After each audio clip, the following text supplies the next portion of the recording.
Bagaimana cara kita tahu antara nilai dunia dan akhirat atau ukhrawi berada di kategori yang mana? Hasibu anfusakum qabla an tuhasabu. Ya, hitung-hitunglah amal kalian sebelum amal kalian dihitung oleh Allah. Wazinu qabla anfusakum qabla an tuzanu. Timbang-timbanglah amal kalian sebelum amal kalian ditimbang oleh Allah. Wa tazayyanu lil 'aradil akbar. Yauma tu'raduna la yakhfa minkum khafiyah. Itu Umar ibn Khattab dalam salah satu khutbah beliau. Beliau menyampaikan, hasibu anfusakum qabla an tuhasabu. Hitung-hitunglah amal kalian sebelum amal kalian dihitung oleh Allah.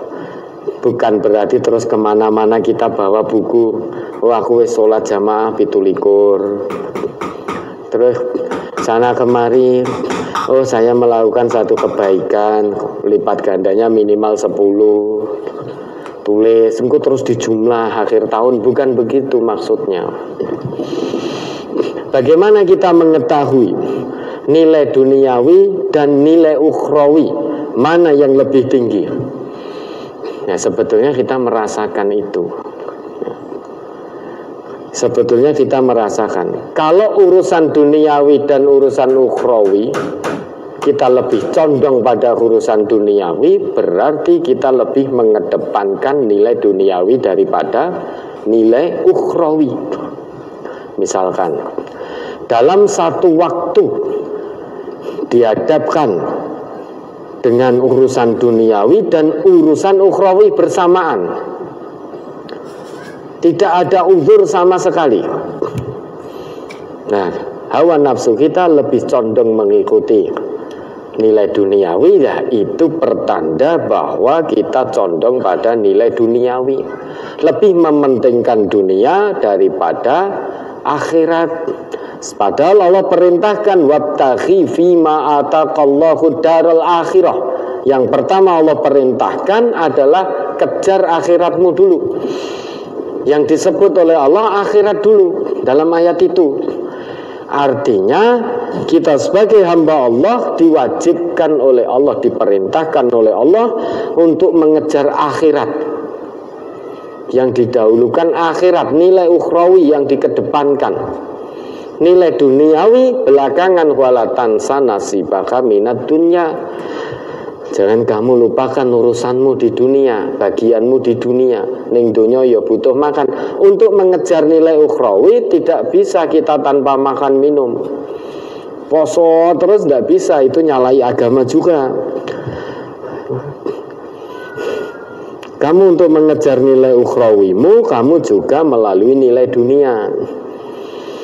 Kamu butuh makan sebagai manusia, butuh minum, butuh nyandang, butuh papan.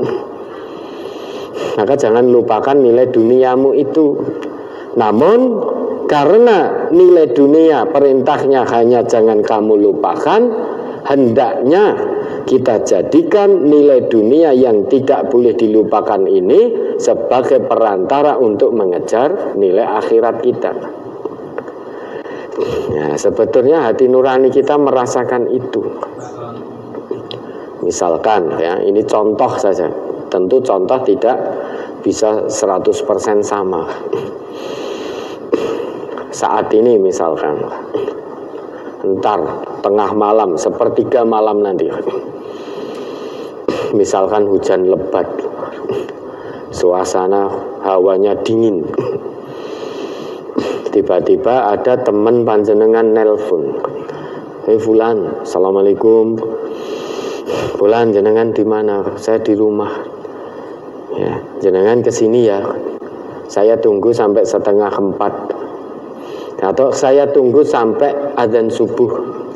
Itu telepon jam 2:30 malam. Sepertiga malam itu dini hari. Kondisi hujan. Ada saudara atau orang atau bos di pekerjaan panjenengan telepon, kamu di sini, saya butuh bantuan selesaikan pekerjaan ini karena besok segera akan ada kontrak dengan perusahaan ini nominalnya besar. Kamu datang ke sini. Nanti kalau selesai pekerjaanmu, kamu saya beri fee sekian puluh juta. Kondisinya tengah malam, dini hari, hujan, mungkin tubuh kita juga sakit, rodok meriang. Tiba-tiba ada telepon seperti itu dari seorang pimpinan perusahaan, pimpinan tempat kita bekerja, atau dari teman atau dari saudara kita menjanjikan kalau jam itu ditunggu sampai adzan subuh bisa datang ke tempat yang dijanjikan, maka akan diberi upah duniawi sekian puluh juta. Kira-kira banyak atau sedikit manusia yang berusaha bangun gerigah, melawan rasa kantuknya, melawan hawa dingin, melawan rasa pusing dan meriangnya untuk kemudian datang ke tempat yang dijanjikan hanya demi upah duniawi. Niscaya akan banyak orang yang rela bersusah-susah bangun di jam itu, bersusah payah melawan kantuk, melawan pusing, melawan meriang, bahkan bangunnya dengan merangkak, tertatih-tatih, dia berusaha datang ke sana. Karena dalam benaknya upah duniawi sekian juta atau sekian puluh juta. Aku tekorono wis udan rapopo, sakit ndak apa-apa, sampai sana insya Allah engkau menerima uang sekian puluh juta. Itu untuk nilai duniawi. Banyak manusia yang rela melakukan itu, bersusah payah, tertatih-tatih mengejar nilai duniawi. Namun saat Allah janjikan, ini yang menjanjikan Allah, bukan manusia. Padahal manusia kalau berjanji sangat mungkin mengingkari. Kalau Allah yang sudah berjanji, mustahil bagi Allah mengingkari janjinya. Allah berjanji, wa minal laili fatahajjat bihi nafilatan lak asa ayyab'asaka rabbuka maqaman mahmuda. Bayambahu, ayo bangun sepertiga malam. Apapun kondisinya, bangun. Tunaikan sholat tahajud. Karena kalau kamu tunaikan sholat tahajud, hanya mengharap ridha Allah, ikhlas karena Allah, janji Allah akan kirim kamu menuju makom yang terpuji. Makom yang terpuji, tempat yang terpuji, berarti semua urusan problematika dunianya selesai. Dunianya bahagia, akhiratnya bahagia di surga. Ini yang menjanjikan Allah. Kenikmatannya di dunia jangan ditanya lagi. Terbebas dari segala permasalahan duniawi. Allah berikan solusinya. Ada masalah, Allah tunjukkan solusinya. Ada masalah, Allah tunjukkan solusinya. Satu masalah, langsung Allah berikan solusinya. Karena diangkat oleh Allah ke tempat maqam mahmuda, tempat terpuji. Sehingga tidak menumpuk-numpuk masalah. Di akhirat ditempatkan oleh Allah di surganya. Nah, kondisinya hujan, dingin, apa meneh rodok meriang, setan yang bisi halak sok wae nek wis sehat. Iki kok nek tangi tambah mumet, tambah loro, tambah iki wis sing penting wajib tok. Sing penting iki kan wajib. Apalagi kalau wajibnya masih keter-keter, setan yo bisi meneh. Lar wajibmu wae cik keter apa meneh, apa arep nglakoni sunah, arep tahajud. Dandanono, perbaiki dulu wajibmu. Nanti nek wis baik baru tunaikan sunahnya. Ini bisikan setan koyone apik ini. Tapi kalau diperturutkan, kita akan terjerumus. Ingat, kalau pernah ada dalam benak kita bisikan, alah mung sunah, alah tahajud mung sunah, ora dilakoni ora dosa. Wong jenenge sunah ki ora dilakoni ora dosa. Allah salat rawatib mung sunah, ora dilakoni ya ora dosa. Salat fajar ya ngono, ya mung sunah. Poso ya sunah. Senin Kemis Ayamul Bid ora dilakoni ra apa-apa. Hati-hati, itu bisikan setan kaya-kayane apik. Ning kalau diperturutkan itu menjerumuskan. Siapa yang menjamin? Siapa yang berani menjamin bahwa ibadah wajibnya itu sudah cukup untuk mengantarkan dirinya ke surga? Siapa yang berani menjamin itu? Insya Allah kalau orang yang hatinya penuh dengan keimanan tidak berani menjamin itu bahwa aku wis sholat iki ibadah wajibku insya Allah wis cukup bawa aku ke surga. Siapa yang berani menjamin begitu? Bisa jadi ibadah-ibadah wajib yang selama ini kita tunaikan masih sangat banyak kekurangannya. Maka ditutup dengan amalan-amalan ibadah sunnah tadi, termasuk tahajud. Iming-imingnya dari Allah luar biasa. Bahagia dunia akhirat, surga balasannya. Namun banyak manusia yang tidak kepingin, termasuk orang yang ngaku Islam juga.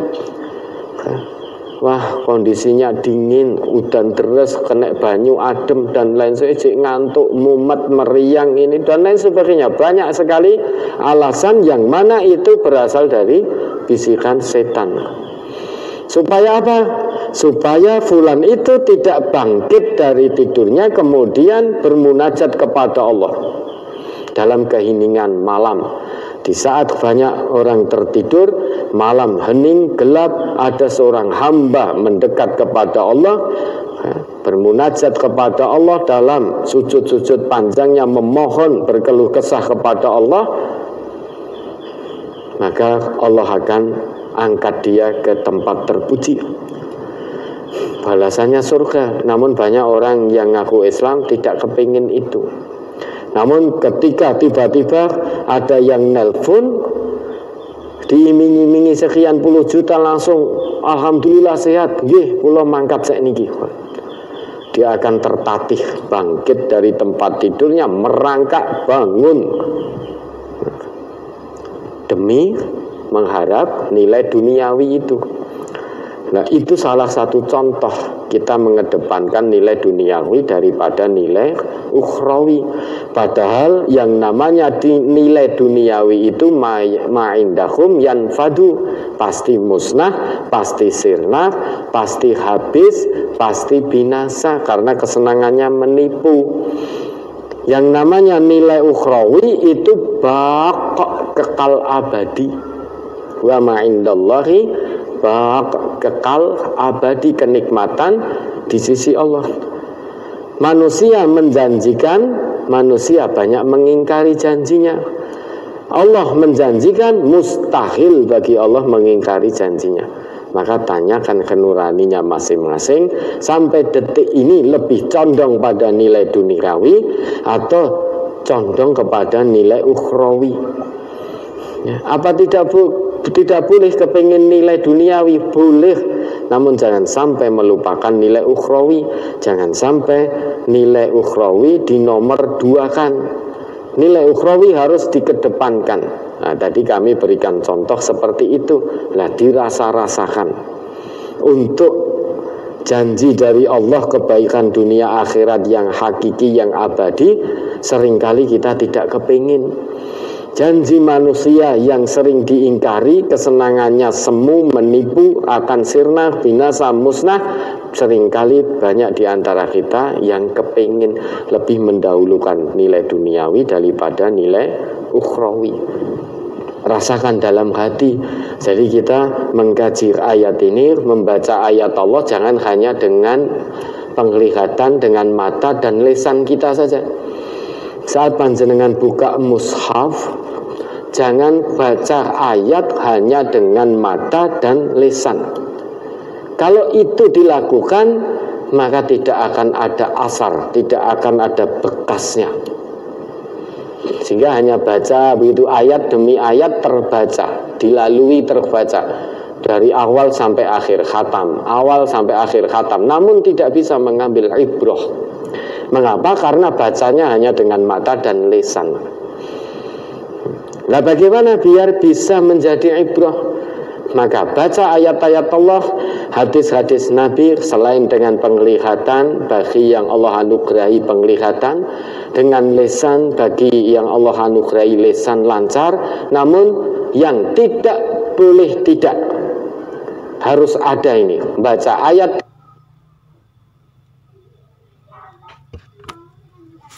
dan hadis dari Rasulullah, ayat dari Allah harus dengan hati atau mata batin. Yang namanya dalam bahasa Al-Quran seringkali disebut dengan al-qalbu itu. Baca dengan mata batin. Jangan hanya cukup mata di kepala saja, namun dengan mata batin. Sertakan mata batin untuk membaca ayat-ayat Allah dan hadis-hadis Rasulullah. Dengan demikian niscaya mulai dari ayat pertama saat panjenengan buka mushaf itu alhamdulillahirabbil alamin, dari situ hati akan bergetar. Tetapi kalau bacanya hanya dengan mata dan lisan, ya sudah mengalir begitu saja. Sampai pada ayat-ayat ancaman tentang neraka, ya ora wedi. Ora wedi, karena baca dengan mata dan lisan saja. Maka baca dengan mata batin. Dari ayat pertama alhamdulillahirabbil alamin, hati sudah bergetar. Ibrah akan diambil, akan dipelajari untuk kemudian diamalkan dalam kehidupan sehari-hari. Kenapa kita harus memuji Allah? Apa Allah butuh pujian? Bukan, tetapi kita yang butuh kepada Allah. Maka kita memuji Allah. Allah itu Rabbul Alamin, Tuhan semesta alam. Ya, dari situ kita lihat apa yang ada di sekeliling kita, apa yang ada pada diri kita dengan mata batin, ya, dengan al-qalbu.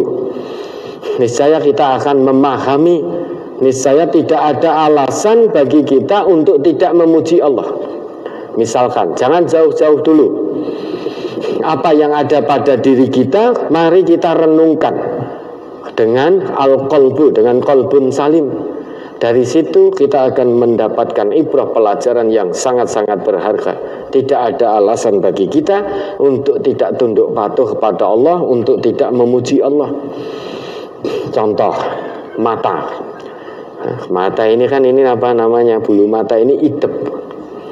Ini sama-sama rambutnya dengan yang ada di kepala ini. Namun kenapa idep kok tidak panjang, kok tidak bisa gondrong? Coba kalau idep ini podo-podo rambutnya, yang di kepala ini bisa panjang, kenapa idep tidak bisa panjang? Kenapa coba? Renungkan itu. Andai kata wong podo rambutnya, kudune sini kan ya iso gondrong. Andai kata idep ini bisa gondrong panjang, susah kita. Dari situ lantas alasan apa kita tidak memuji Allah? Hidung. Kenapa oleh Allah hidung ini dibuat lubangnya ke bawah? Tidak pernahkah kita merenung andai kata hidung ini dibuat oleh Allah ke atas lubangnya? Musim hujan ini rekoso kita, kelepekan, kena air. Kenapa kita tidak merenungkan itu?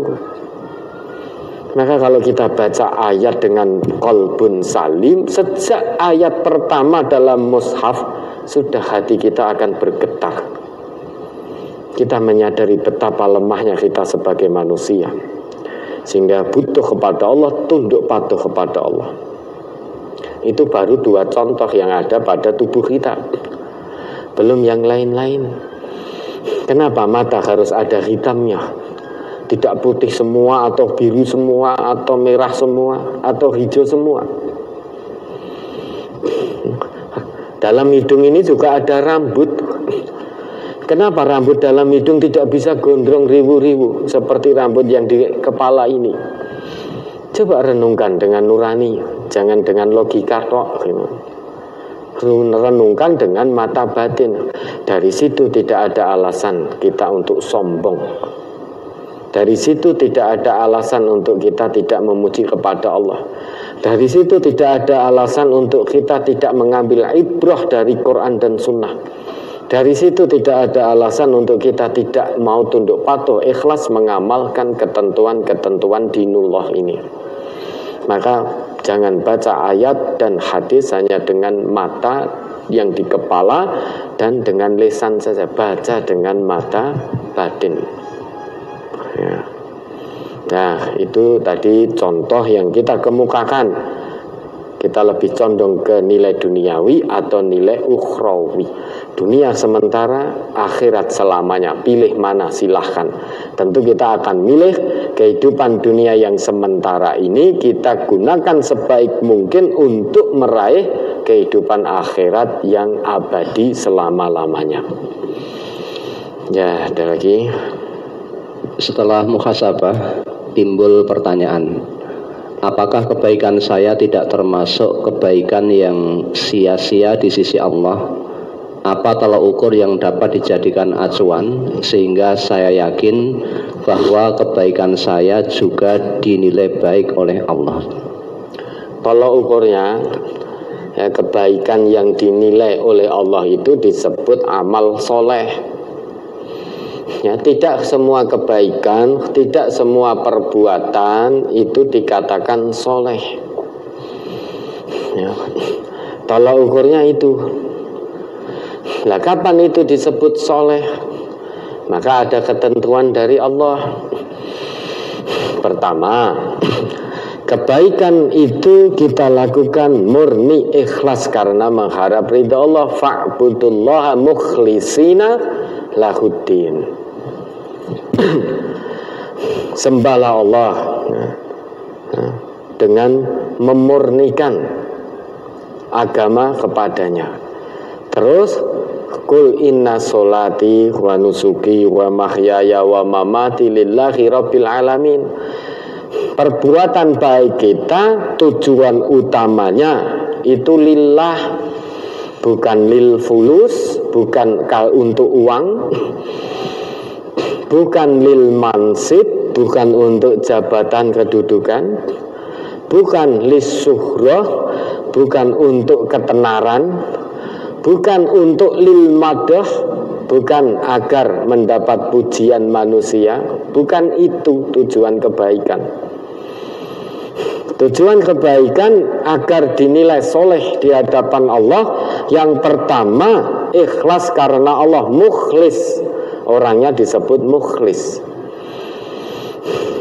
Mukhlis dari kata akhlaso. Akhlaso sifatnya disebut ikhlas. Ada tambahan hamzah di depannya, alif. Khalaso depannya ada hamzah atau alif itu. Jadi akhlaso. Kalau khalaso itu murni, jernih. Kalau akhlaso ada usaha untuk memurnikan atau menjernihkan. Misalkan di dalam ini ada air, airnya jernih, tidak tercampur dengan kotoran, maka airnya disebut kholis. Nah, ketika tercampur kotoran, debu atau apapun, misalkan lalat dan lain sebagainya, saya berusaha memurnikan air ini dari kotoran yang mencampuri di dalamnya. Usaha saya ini disebut akhlaso. Nah, dalam hal ini tentu usaha yang dimaksud adalah memurnikan hati, memurnikan niat. Jangan sampai kebaikan yang saya lakukan itu karena yang lain-lain. Kalau awalnya itu karena mengharap yang lain-lain, entah mengharap uang, mengharap pujian, mengharap ketenaran, maka segera tashihun niyah, luruskan niat. Jangan sampai kebaikan kita lakukan karena bukan untuk Allah menjadi sia-sia, tidak dapat nilai kebaikan di sisi Allah sehingga tidak disebut soleh. Itu pertama. Yang kedua, Tolak ukur kebaikan kita di sisi Allah dianggap dan disebut soleh itu ittiba'u Rasulillah. Qul in kuntum tuhibbunallah fattabi'uni yuhibbukumullah. Jadi dengan mengikuti Rasulullah, apa yang dibawa oleh Rasulullah, apa yang dicontohkan oleh Rasulullah. Jadi berbuat baik saja tidak cukup kalau tidak mengikuti ketentuan Rasulullah. Maka tolak ukur kebaikan itu diterima oleh Allah harus memenuhi dua syarat tadi. Pertama, ikhlas karena Allah. Yang kedua, ittiba'u Rasulillah, mengikuti apa yang dicontohkan, dituntunkan oleh Rasulullah. Baru itu disebut soleh. Ikhlas karena Allah, amal soleh itu tidak bisa dilakukan dengan iman. Tidak bisa dilakukan tanpa iman. Makanya orang-orang kafir itu banyak perbuatan baiknya, namun tidak disebut soleh oleh Allah. Mengapa? Karena mereka melakukan perbuatan baik itu landasannya bukan lillah, tidak ada keimanan. Maka a'maluhum kasarab, hanya disebut amal biasa, bukan amal soleh. Amal biasa yang seperti fata morgana. Dikiranya dia melakukan suatu kebaikan, ternyata di hadapan Allah tidak mendapatkan balasan kebaikannya, maka laksana fata morgana. Fata morgana itu kalau di tengah teriknya panas matahari, kita haus, tampak di jauh itu semacam ada air. Namun saat kita dekati air itu ternyata tidak ada. Itu fata morgana, sarab. Begitu pula orang-orang kafir. Mereka mengira melakukan perbuatan baik di dunia ini, mengira nanti akan masuk surga. Sampai di sana, apa yang diharapkan tidak ada. Tidak mendapat balasan kebaikan dari Allah. Maka perbuatan baik orang-orang yang tidak mengimani Allah, tidak mengakui Allah sebagai satu-satunya Tuhan yang hak untuk disembah, maka tidak disebut soleh, hanya amal biasa, hanya disebut amal. Namun kalau itu landasannya iman, ikhlas hanya mengharap ridha Allah, kemudian ittiba'u Rasulillah, maka disebut al-a'mal as-solihah, amal soleh. Sehingga amal soleh ini bukti nyata dari pengakuan keimanan seseorang. Sehingga iman itu bukan di lisan, iman bukan di mata, iman bukan di telinga. Iman itu ada di dalam hati. Kalau hatinya dipenuhi dengan keimanan, maka lisannya juga akan lurus, matanya akan lurus penglihatannya, pendengarannya juga akan lurus, tidak neko-neko, kemaluannya juga akan lurus, tidak disalurkan kecuali hanya pada yang halal. Itu kalau hatinya dipenuhi dengan keimanan. Maka Nabi kan bersabda at-taqwa hahuna, taqwa hahuna, taqwa hahuna. Ini loh dalam hati jenenge takwa kuwi. Karena kalau hatinya dipenuhi dengan keimanan dan ketakwaan, maka lisannya, ucapannya akan soleh. Berkata baik itu termasuk amal soleh. Penglihatan, melihat yang baik itu termasuk amal soleh. Mendengar yang baik-baik itu bagian dari amal soleh. Ya. Tangan ini digunakan untuk yang baik-baik, bekerja, mencari rezeki dari yang baik-baik, itu amal soleh. Kaki digunakan melangkah ke tempat yang Allah ridhoi, itu amal soleh. Maka pengakuan iman seseorang tidak cukup di lisan, harus sampai turun ke mata hati, kemudian dibuktikan dengan amal soleh dari ujung rambut sampai ujung kaki. Sekalipun kita seringkali mengucap iman melalui lisan kita, namun lisan juga masih sering dusta, sering fitnah, sering caci maki. Kaki digunakan melangkah ke tempat-tempat yang tidak Allah ridhoi. Kemaluan disalurkan kepada yang tidak halal. Sekalipun kita sudah sholat, tetap amal kita tidak soleh. Karena yang namanya iman harus dibuktikan. Buktinya apa? Amal soleh itu bergandeng begini, melekat. Wa basyiril ladzina amanu wa 'amilus sholihat. Berikanlah kabar gembira bagi orang-orang yang amanu, iman, yaitu beriman, wa 'amilus sholihat, dan beramal soleh. Di tengah-tengah antara iman, amanu, dan amilus sholihat, di situ ada wawu. Wawunya wawu ma'iyah. Wawul ma'iyah itu fungsinya lil ilsaq, untuk melekat, merekatkan. Sehingga ada dua syarat untuk mendapatkan surganya Allah, yaitu iman dan amal soleh.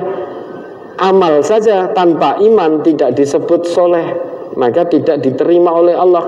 Iman saja, pengakuan di lisan, tidak dibuktikan melalui perbuatan nyata. Dari ujung rambut mau sampai ujung kaki, tidak diikuti, dibuktikan dengan amal soleh, juga tidak akan diterima. Tidak layak mendapatkan surganya Allah.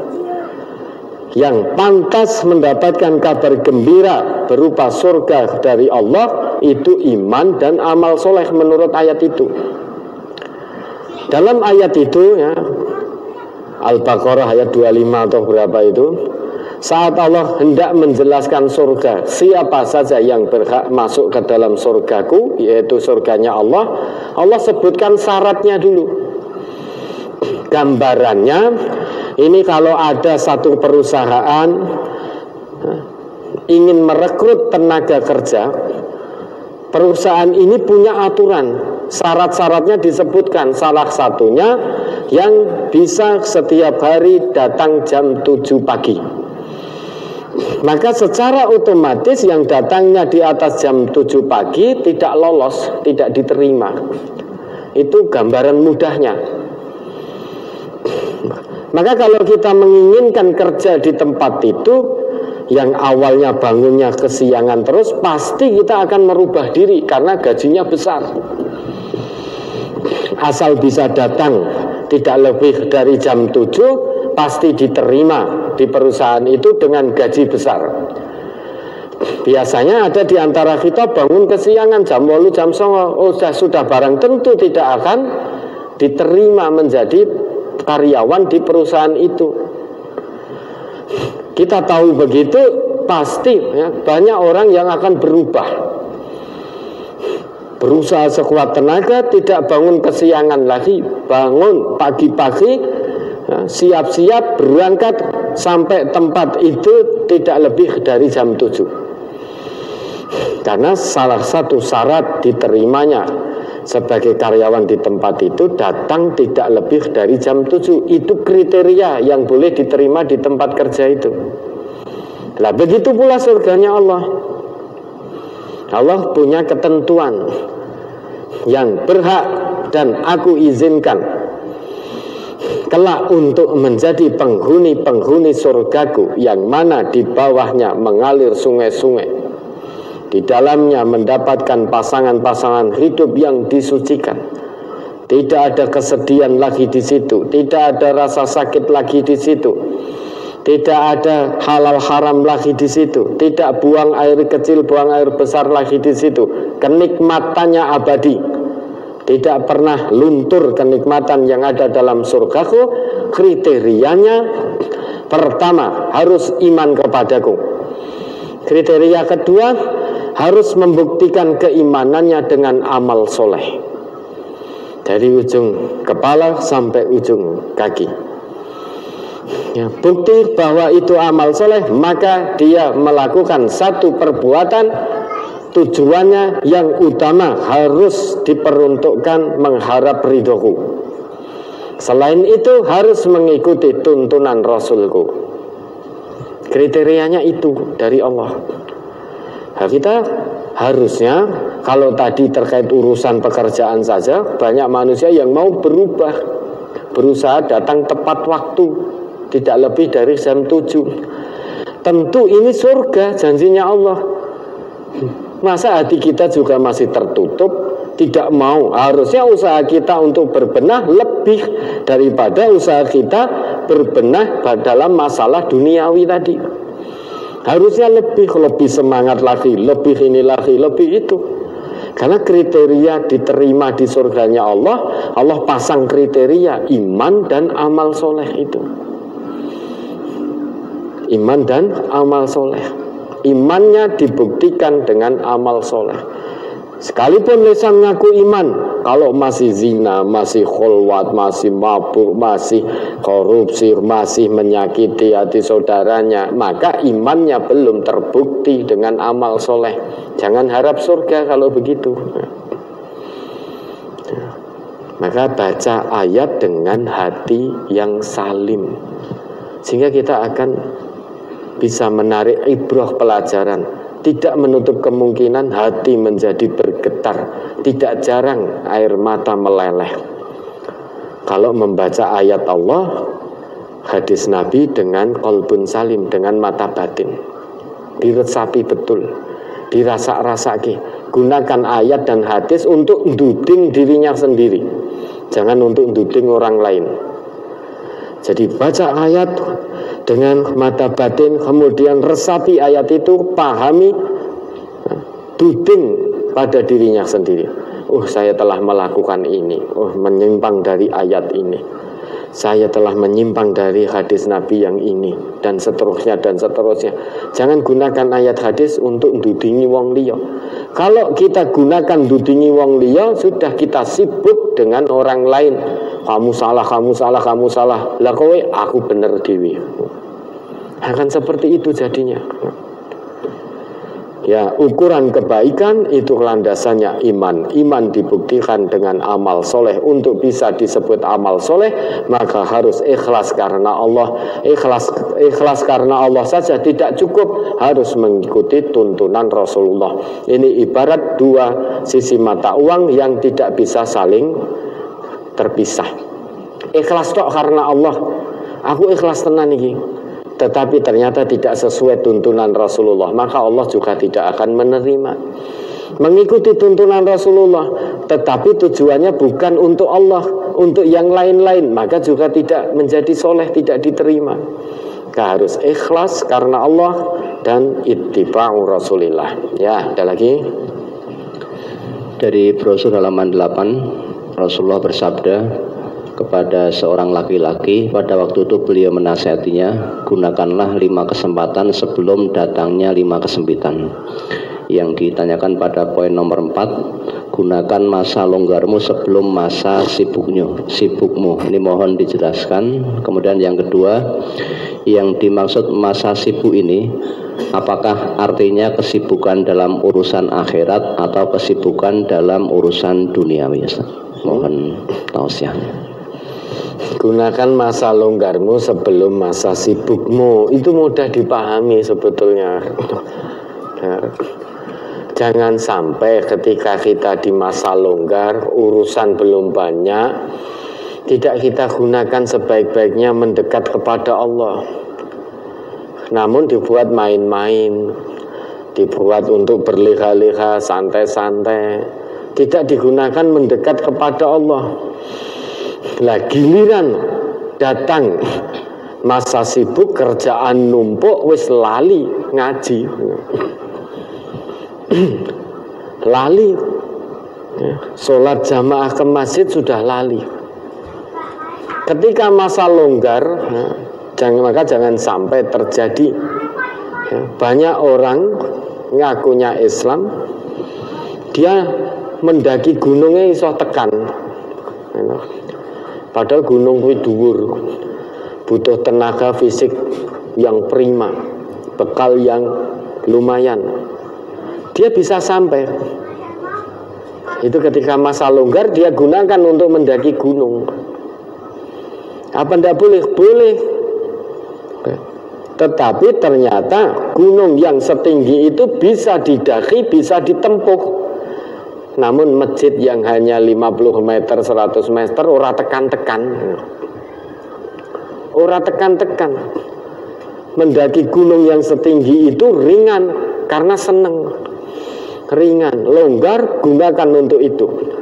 Selesai mendaki gunung, turun, sampai rumah, sudah istirahat, sudah ini, datang seruan dari masjid, hayya 'alas sholah, hayya 'alal falah, kan gitu. Mari sholat. Sholat itu tujuannya apa? Agar mendapatkan kemenangan dan keberuntungan dunia akhirat. Masjidnya mung 50 meter, mung 100 meter. Ora tekan-tekan. Berat sekali melangkah. Ya. Maka yang dimaksud gunakan masa longgarmu. Jadi manusia ini hidup di dunia ini jelas punya aktivitas. Baik aktivitas itu berupa pekerjaan atau yang lain-lain. Dan tidak jarang aktivitas dunia itu menyibukkan manusia. Maka sewaktu longgar, dalam arti misalkan pekerjaannya belum numpuk, jangan sia-siakan itu. Untuk mendekat kepada Allah, datang ke majelis-majelis ilmu, ya, datang ke masjid dan lain sebagainya, dan lain sebagainya. Karena satu saat nanti akan datang waktu sibuk. Kalau masa longgarmu saja kamu lupa menuju surga, kamu lupa jalan ke surga, apalagi masa sibuk nanti. Sudah semakin lupa. Ketika masa longgar saja, tidak ada kesibukan, itu saja lupa jalan menuju surga. Lebih-lebih kalau sibuk dengan urusan dunia nanti, pekerjaannya menumpuk, wis ora arep kelingan urusan dunia. Jangankan datang ke majelis ilmu, salate we keter gitu loh. Salatnya keter. Ya. Jangankan itu, bagi pecinta sepak bola mungkin ya, mudah-mudahan tidak. Namun ada juga yang pernah merasakan itu. Gue sholat subuh nek pas champion itu, siaran langsung itu, kebetulan yang main klub kesayangannya, wira kober sholat subuh. Ning gue nonton bal-balan kober. Masa longgarnya gue nonton bal-balan. Terdengar adzan, wah cik adzan nih. Kok cik do sholat fajar, cik do ini, wah iki lagi adu penalti asiknya. Delalah dengar komat, wah lagi komat. Kocik ini biasanya imame mocone dawa nek sholat subuh. Iki sedilingkah selesai adu penaltinya. Delalai kalah jagone. Wis males salat sih. Artinya untuk urusan dunia saja dari masa longgarnya dia bisa maksimal. Kenapa untuk urusan akhiratnya tidak maksimal di masa longgar? Ketika longgar saja tidak ingat Allah, menomor sekiankan Allah. Apalagi kalau nanti sibuk. Apalagi kesibukannya menyangkut pekerjaan. Menyangkut pekerjaan. Nek ora rampung iso dipotong gajine, diturunkan jabatane, bahkan bisa dipecat. Wis ora kok bersalat neh. Ya kok bersolat ning solatnya ditunda-tunda. Kalau solat dia jentat-jentit seperti ayam, kan? Mematuk makanannya itu cepat sekali, jentat-jentit begini. Karena yang dalam benaknya, aku orang Islam kudu salat. Ini sarep entek waktunya, sudah mau habis waktunya, kok salat saya belum selesai. Sedang pekerjaan saya numpuk, ini sudah deadline. Nanti maghrib harus sudah diserahkan. Kalau tidak, ancamannya dipecat atau potong gaji. Maka sholat asarnya jentat-jentit gak karuan. 4 rakaat selesai dalam 1 menit. Jentat-jentit dalam benaknya, waduh kok piye carane ngerampung ke pekerjaan, nek ra rampung kok piye dipecat, dipotong gaji, kok nek di PHK terus cari kerjaan di mana. Begitu salam, assalamualaikum, assalamualaikum, ora kok berpikir barang, wong sholatnya saja asal-asalan. Langsung tancap gas lagi, ngerjakan pekerjaan lagi. Yang terjadi seperti itu. Masa longgar saja tidak ingat Allah atau menomor sekiakan Allah, apalagi kalau datang sibuknya, sibuk urusan duniawinya. Kalau sibuk urusan akhirat, alhamdulillah, itu pertanda baik menurut nasihat dari pendiri majelis ini. Kita evaluasi, kalau nilai ukhrawi kita meningkat, nilai duniawi kita merosot, itu pertanda baik.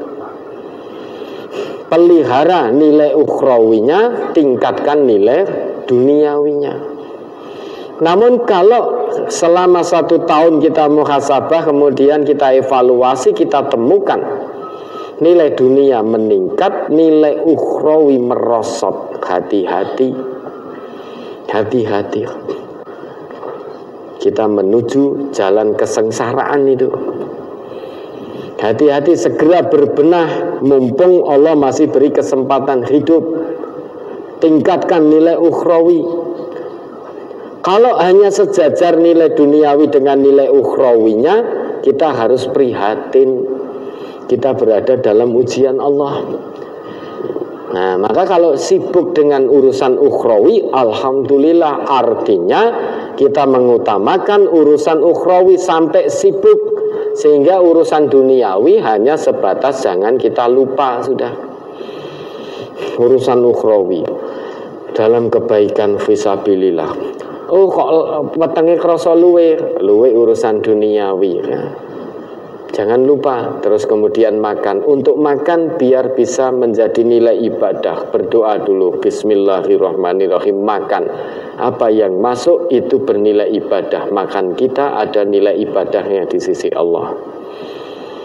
Nah, ini maka masa longgar yang dimaksud ya, kalau masa longgar saja kita tidak bisa dekat kepada Allah, apalagi masa sibuk.